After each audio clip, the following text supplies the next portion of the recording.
Hi வணக்கம் மக்களே welcome to my channel. ரொம்ப நாளே ஆயிடுச்சு.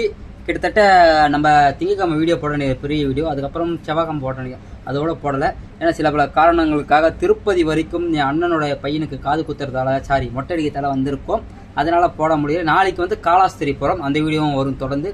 அப்புறம் அதே சார்பாக திங்கட்கிழமை காலையில் ஞாயிற்றுக்கிழமை காலையிலேருந்து ஒரு நாள் வண்டி ஓட்டுவேன்.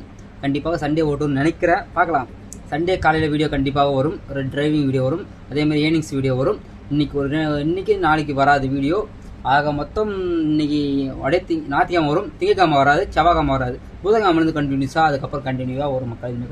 ஏன்னு கேட்டீங்கன்னா திங்கக்கிழமை வந்து எங்கள் அக்கா பையனுக்கு மொட்டை அடிக்கிறதால அங்கே போக வேண்டிய நிலைமை விட்டது. அதாவது கிட்டத்தட்ட இந்த ஒரு வாரமாகவே நம்ம ட்ராவல்லே இருக்கும். திடீர்னு ஒரு டெத்து ஒன்று, அது அப்படியே ட்ராவல்லே இருக்கிறதால வீடியோ பெருசாக போட முடியவில்லை. யாரும் தப்பாக எடுத்துக்கொள்ளப்படுகிறது. திரும்பவும் கண்டினியூவாக செவ்வாய்க்கிழமை புதன்கிழமைலேருந்து கண்டினியூவாக ஆகும். அதுக்கப்புறம் ஏர்னிங்ஸ் எந்த டவுட் இருந்தாலும் கேளுங்க. இப்போ அதுக்கு முன்னாடி நிறைய பேர் செகண்ட்ஸ் ஆட்டோ வாங்கலாம்னு இருப்பீங்க, புது ஆட்டோ வாங்கலாம்னு இருப்பீங்க. நிறைய பேர் செகண்ட்ஸ் ஆட்டோ வாங்கி வச்சு ஓட்டிகிட்டு இருப்பீங்க. அவங்க வந்து எல்பிஜி ஆட்டோவை சிஎன்ஜி ஆட்டோவை கன்வெர்ட் பண்ண முடியுமான்னு கேட்டிருக்காங்க. நிறைய பேர் கன்வெர்ட் பண்ண முடியும். அதாவது எல்பிஜி ஆட்டோ வந்து சிஎன்ஜி ஆட்டோவை கன்வெர்ட் பண்ணி ஓடிட்டு இருக்காங்க. 2010 ஆட்டோவே சிஎன்ஜி கன்வெர்ட் பண்ணி ஓடிட்டு இருக்காங்க. அவங்களோட நிலமை, அவங்களோட ஃபீட்பேக் என்னன்னு நான் ரீசெண்டாக கேட்டுருந்தேன். அதை பற்றியும் இப்போ சொல்ல போகிறேன். ஆந்திராவிலையும் வந்து ஒரு அண்ணனை பற்றி பேசினா, அவரும் எல்பிஜிலேருந்து சிஎன்ஜியை மாற்றிருக்காரு. அவளுக்கு வந்து பிரச்சனையும் சில பல பாசிட்டிவும் சொல்கிறாரு. அதை பற்றி இப்போ தான் வீடியோவில் பார்க்க போகிறோம். நிறைய பேர் என்ன பண்ணோன்னா, ஏன்னா எவ்வளோ ஆகும் பட்ஜெட்டுன்னு கேட்குறாங்க. காருக்காக இருந்தாலும் சரி, ஆட்டோவாக இருந்தாலும் சரி, புரியுதுங்களா? அது ஒரு குறிப்பிட்ட தொகை தான் ஆகும். காருக்கு இருக்கும்போது டீசல் வண்டியை சிஎன்ஜியாக மாற்ற முடியாது. பெட்ரோல் வண்டியாக இருந்தால் சிஎன்ஜியாக மாற்றலாம். அதாவது 30,000 முதல் கொண்டு செலவாகும். இந்த காருக்கு இருந்தாலும் ஆட்டோக்கு 20,000க்குள்ளே செலவாகும். அதே காருக்கு ஒரு 10,000 எக்ஸ்ட்ரா ஆகும். 30,000 35,000க்குள்ளே ஆகும். சிஎன்ஜியை கன்வெர்ட் பண்ணும்போது சில பிரச்சனைகள் வரும். அதாவது கம்பெனிலேருந்து வர சிஎன்ஜிக்கும் நம்ம சேஞ்ச் பண்ணுற சிஎன்ஜிக்கும் நிறைய பிரச்சனைகள் வருதுன்னு சொல்லியிருக்காங்க. அதேமாரி அடிக்கடி போர் ஃபால்ட்டாக இருந்தாலும் சரி, அதுக்கப்புறம் இந்த அப்பப்போ சின்ன சின்ன வண்டியை ஃபால்ட் ஆகும், ப்ளக் அடிக்கடி அடிவாங்குமா. அது மட்டும் இல்லாமல் மைலேஜ் இப்போ சிஎன்ஜியில் எவ்வளோ வருது அதே ஈக்குவல் தான் மைலேஜ் வரும்னு சொல்லியிருக்காங்க. அது மட்டும் பாசிட்டிவாக இருக்குப்பா. ஆனால் சில பல பிரச்சனை வந்துக்கிட்டே இருக்குது. இது என்னால் மாற்றவே முடியல. புது வண்டியாக வாங்கினாலும் சிஎன்ஜி அதில் வர பிரச்சனைலாம் இல்லாமல் இதில் தனியாக பிரச்சனை வருது, அடிக்கடி ரிப்பேர் ஆகுது அப்படின்னு சொல்கிறாங்க. ஆனால் இதுவே ஒரு கஸ்டமர் என்ன சொல்கிறேன்னா, இல்லைப்பா எனக்கு மாற்றின வரைக்கும் சிஎன்ஜி நல்லா தான் இருக்குது, எந்த பிரச்சனையும் கொடுக்கல, ஒரே ஆயில் சர்வீஸ் பண்ணி ஓட்டிகிட்ருக்கேன். ஒரு வண்டி அமைந்து விட்டால் நல்லாக இருக்கும். சப்போஸ் நம்ம சிஎன்ஜியை கன்வெர்ட் பண்ணி எல்பிஜிலேருந்து திரும்பி நம்மளுக்கு பிரச்சனை வந்தால் நம்ம அப்படியே யோசிக்க ஆரம்பிச்சிடும், சிஎன்ஜிலே இருந்திருக்கலாமா, அப்படி இல்லையா நம்ம ஏன் எல்பிஜிக்கு மாற்றலாமா அப்படின்ட்டு. இதுதான் சில பல எல்பிஜிலேருந்து சிஎன்ஜி மாற்றும் போது சில பல பிரச்சனைகள் வரதான் செய்யும். நீங்கள் மைலேஜின் கண்டிப்பாக தேவை.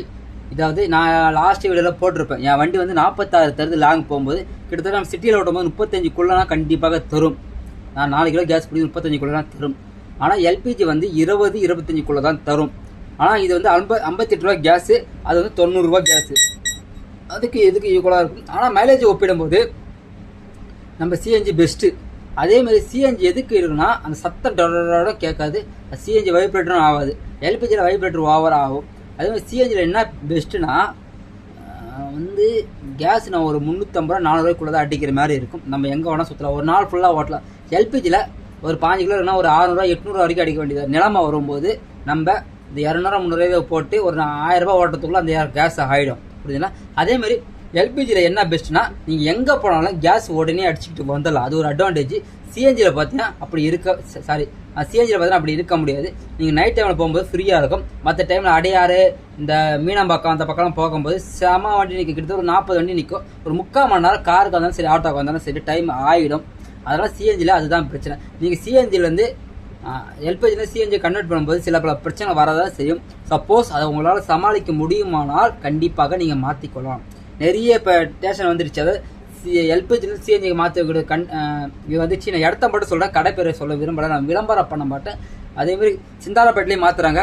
சிந்தாரப்பேட்டை நீங்கள் உள்ளே போய் கேட்டாலும் சிஎன்ஜிலேருந்து எல்பிஜிலேருந்து சிஎன்ஜி கன்வெர்ட் பண்ண மாற்றுறாங்க. அதேமாதிரி கார்டல் தாங்கன்ற ஒரு இது இருக்குது, ஒரு மெக்கானிக் கடை இருக்குது, அங்கேயும் மாற்றுறாங்க. காருக்கும் மாற்றுறாங்க. அவங்க எல்லா பெட்ரோல் காருக்கு முதல் கொண்டு மாற்றுறாங்க. பெட்ரோல் கார் ப்ளஸ்ஸு சிஎன்ஜி மாற்றி கொடுக்குறாங்க. டீசல் காருக்கு மாற்றவே முடியாதுன்ட்டாங்க. டீசல் கார் மாற்றவே முடியாது அப்படின்னு சொல்லிட்டாங்க. அப்படி மாற்ற முடியாது இன்ஜினே மாற்றி ஆட்டோக்கு மாற்றுறாங்க. அதே மாதிரி உங்களுக்கு சிஎன்ஜியிலேருந்து திரும்பவும் எல்பிஜி கன்வெர்ட் பண்ண முடியும்ன்றாங்க. அதே மாதிரி இப்போ வந்து நம்ம சிந்தாரப்பட்டியில் சிஎன்ஜி ப்ளஸ் எல்பிஜி ரெண்டுத்தையும் கன்வெர்ட் பண்ணி கொடுக்குறாங்க. இப்போ நீங்கள் சிஎன்ஜியில் 7 கிலோ வருதுன்னா எல்பிஜியில் 7 கிலோ வருதுன்னா ரெண்டுத்தையும் கன்வெர்ட் பண்ணி ஒரு மிஷினுமே கொடுத்துறாங்க. ரெண்டுமே யூஸ் பண்ணிக்கலாம். அப்படி கூட பண்ணி கொடுக்குறாங்க. சிந்தாரப்பேட்டையில் 2 மாடல்ஸ்லாம் வருது. நீங்கள் பெட்ரோல் ரிமூவ் பண்ணிட்டு கூட பண்ணிக்கலாம். சப்போஸ் எல்பிஜி ஆட்டோவில் பெட்ரோல் போயிடுச்சுங்க, பல வருஷம் அதை யூஸ் பண்ணலாம், அது கூட மாற்றிடும். பெட்ரோல் யூஸ் எல்பிஜி உங்களுக்கு யூஸ் பண்ணிக்கலாம். நிறைய இப்போ மார்க்கெட்டில் நிறைய அட்வான்டேஜும் வருது, டிஸ்அட்வான்டேஜும் வருது. அதை நம்ம யூஸ் பண்ணிக்கிட்டு தான். நான் சிஎன்ஜி எதுக்கு நான் அதிகமாக ரெஃபர் பண்ணோன்னா, நீங்கள் உங்கள் காசை சேவ் பண்ணலாம். அதாவது ஒரு 300 400 பண்ணால் ஒரு நாள் ஃபுல்லாக ஓட்டினா ஒரு 2500 3000 எடுக்கிறீங்கன்னா ஒரு 500 கேஸுக்கு போகுமே தவிர நீங்கள் 2500 நம்ம குடும்பத்துக்கு எடுத்து வைக்க முடியாது. இதுவே எல்பிஜி இருக்கும்போது ஒரு 800 போகும். புரியுதுங்களா? ஒரு 1000 ஓட்டினா ஒரு 2000 ஓட்டணும், 800 போச்சுன்னா 1200 தான் இருக்கும் கையில். புரியுதுங்களா? ஒரு நாள் ஓட்டும் போது அது இல்லாமல் டீ செலவு இதெல்லாம் பார்க்கும்போது ரொம்ப ரொம்ப கம்மியாகும். இது 400 கொஞ்சம் தெரிஞ்சிக்காது, கூட கஷ்டம் வந்து இருக்கும். அதுதான் மோஸ்ட்லி சொல்லுவேன். அதேமாதிரி எல்பிஜி ஆட்டோ இருந்து யாருன்னா சிஎன்ஜி ஆட்டோ இருந்து மாற்றிருந்தீங்கன்னா அவங்களுக்கு நடக்கிற பிரச்சனை மறக்காமல் கமெண்ட் பண்ணுங்கள், நம்ம நண்பர்களும் தெரிஞ்சுக்கிட்டும். அதேமாரி லாஸ்ட்டு சண்டேலேருந்து கண்டிப்பாக வீடியோ ஒரு நாள் வரும். அதுக்கப்புறம் திரும்பி வெனஸ்டேலேருந்து தொடர்ந்து வீடியோ நம்ம வரும். பெரிய வீடியோவை நான் தொடர்ந்து கண்டினியூவாக போடுறேன். அது வரைக்கும் நம்ம சேனலில் ஆதரவு கொடுங்க. நாளைக்கு வந்து நம்ம கைலாசா போகிறோம். அந்த கோயிலோட வீடியோ யாருக்குன்னா வேணும்னு மறக்காமல் கமெண்ட் பண்ணுங்கள். அதுக்கு முன்னாடி கைலாசா போயிருந்தீங்கன்னா எவ்வளோ நாள் ஆகும் அதுக்கும் மறக்காமல் கமெண்ட் பண்ணுங்கள். நம்ம வீடியோ பிடிச்சிருந்தா மறக்காமல் லைக் அண்ட் சப்போர்ட் பண்ணுங்கள். மீண்டும் அடுத்த சந்திக்கலாம். நன்றி, வணக்கம் மக்களே.